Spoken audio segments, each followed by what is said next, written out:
یہ تسبیح اللہ سبحانہ و تعالی کو سب سے زیادہ پسند ہے۔ اولاد کی سلامتی کے لیے اس تسبیح کو اپنا معمول بنا لیں۔ چلتے پھرتے ہر وقت دل میں یہ تسبیح پڑھتے رہا کریں۔ اولاد کے راستے کی تمام بندشیں ختم ہو جائیں گی اور زندگی کے ہر میدان میں جوان اولاد کامیاب و کامرانی سے ہم کنارہ ہوگی۔ بسم اللہ الرحمن الرحیم۔ ام المومنین عائشہ رضی اللہ تعالی عنہما سے روایت ہے کہ رسول اللہ صلی اللہ علیہ وآلہ وسلم نے آیت کریمہ کی تلاوت کی اور فرمایا، جب تم ایسے لوگوں کو دیکھو جو متشابہ آیات کے پیچھے پڑھتے ہوں تو جان لو کہ یہی لوگ ہیں جن کا اللہ نے نام لیا ہے، تو ان سے بچو۔ حضرت ابو ذر رضی اللہ تعالی عنہ سے روایت ہے کہ رسول اللہ صلی اللہ علیہ وآلہ وسلم نے فرمایا، سب سے افضل عمل اللہ کے واسطے محبت کرنا اور اللہ ہی کے واسطے دشمنی رکھنا ہے۔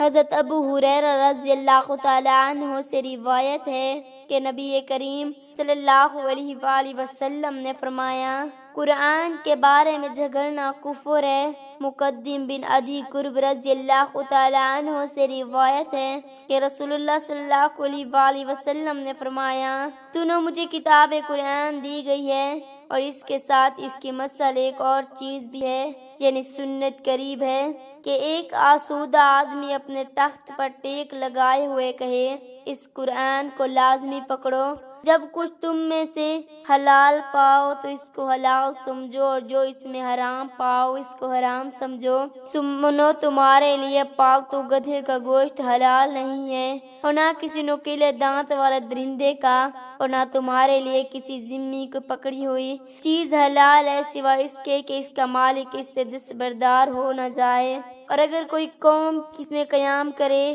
تو ان پر اس کی ضیافت لازم ہے، اور اگر وہ اس کی ضیافت نہ کرے تو اسے حق ہے کہ وہ ان سے مہمانی کی بھی قدر لے لے۔ حضرت ابو رافع رضی اللہ تعالی عنہ سے روایت ہے کہ نبی کریم صلی اللہ علیہ وآلہ وسلم نے فرمایا، میں تم میں سے کسی کو اپنے تخت پر ٹیک لگائے ہرگز اس حال میں نہ پاؤں کہ اس کے پاس میرے احکام اور فیصلوں میں سے کوئی حکم نہ آئے جن کا میں نے حکم دیا ہے یا جن سے روکا ہے، اور وہ یہ کہے یہ ہم نہیں جانتے، تو نے اللہ کی کتاب میں جو کچھ پایا بس اس کی پیروی کی۔ حضرت سمرہ بن جندب رضی اللہ تعالی عنہ سے روایت ہے کہ رسول اللہ صلی اللہ علیہ وآلہ وسلم نے فرمایا، اللہ کے نزدیک سب سے زیادہ محبوب کلمات 4 ہیں، ترجمہ، اور تجھے اس میں سے کسی بھی کلمے کو شروع کرنا نقصان نہ دے گا، اور تم اپنے بچے کا نام یسار، رباح، تجی اور افلاح نہ رکھنا، کیونکہ تم کہو گے فلاں یعنی افلاح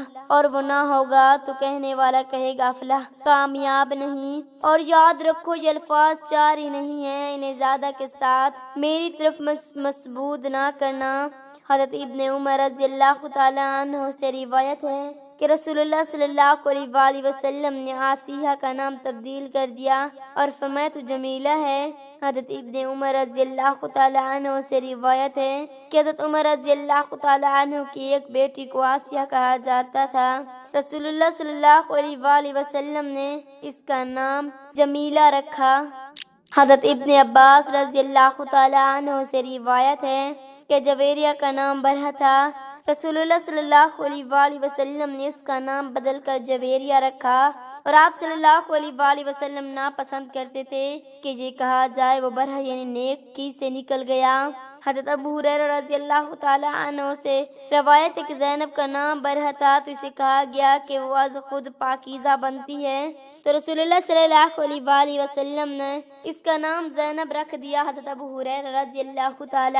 عنہ سے روایت ہے کہ نبی کریم صلی اللہ علیہ وآلہ وسلم نے ارشاد فرمایا، اللہ کے نزدیک سب سے برا نام یہ ہے کہ کسی آدمی کا نام شہنشاہ رکھا جائے۔ حضرت سماک بن حرب سے روایت ہے کہ میں نے حضرت النعمان سے خطبہ دیتے ہوئے سنا، انہوں نے فرمایا، حضرت عمر رضی اللہ تعالی عنہ نے ذکر فرمایا کہ لوگوں نے جو دنیا حاصل کر لی اس کا ذکر کیا اور فرمایا میں نے رسول اللہ صلی اللہ علیہ وآلہ وسلم کو دیکھا کہ آپ صلی اللہ علیہ وآلہ وسلم سارا دین بھوک کی وجہ سے بے قرار رہتے تھے، آپ صلی اللہ علیہ وآلہ وسلم خراب کھجور تک نہ پاتے تھے کہ جس نے اپنا پیٹ بھر لے۔ حضرت عبداللہ بن عمر رضی اللہ تعالی عنہ سے ایک آدمی نے سوال کیا کیا ہم مہاجرین فقراء میں سے نہیں ہیں؟ تو حضرت عبداللہ بن عمر رضی اللہ تعالیٰ عنہ نے اس آدمی سے فرمایا کیا تیری بیوی ہے جس کے پاس تو رہتا ہے؟ وہ کہنے لگا ہاں۔ حضرت عبداللہ نے فرمایا پھر تو غنی لوگوں میں سے ہے۔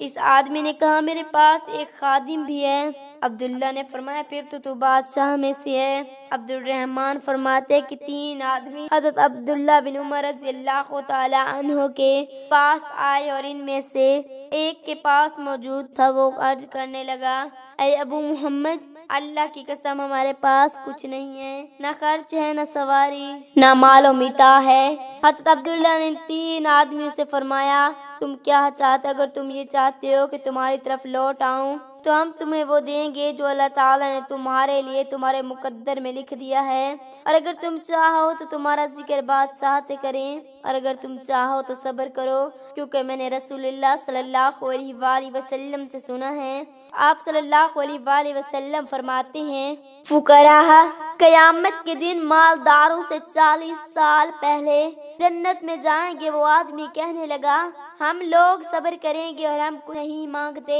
حضرت ابو ہریرہ رضی اللہ تعالی عنہ سے روایت ہے کہ نبی کریم صلی اللہ علیہ وآلہ وسلم نے فرمایا جب اللہ نے مخلوق کو پیدا کیا تو اپنے پاس موجودہ کتاب میں لکھ دیا میری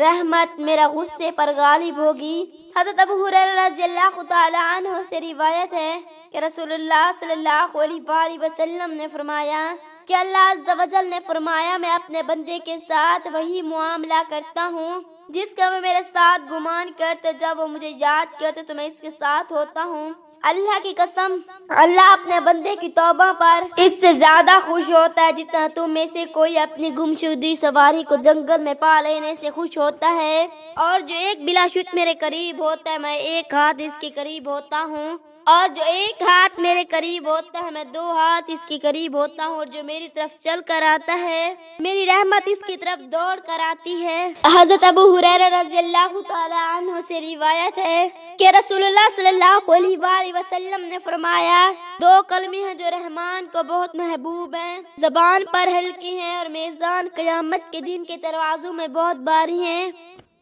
سبحان اللہ و بحمدہ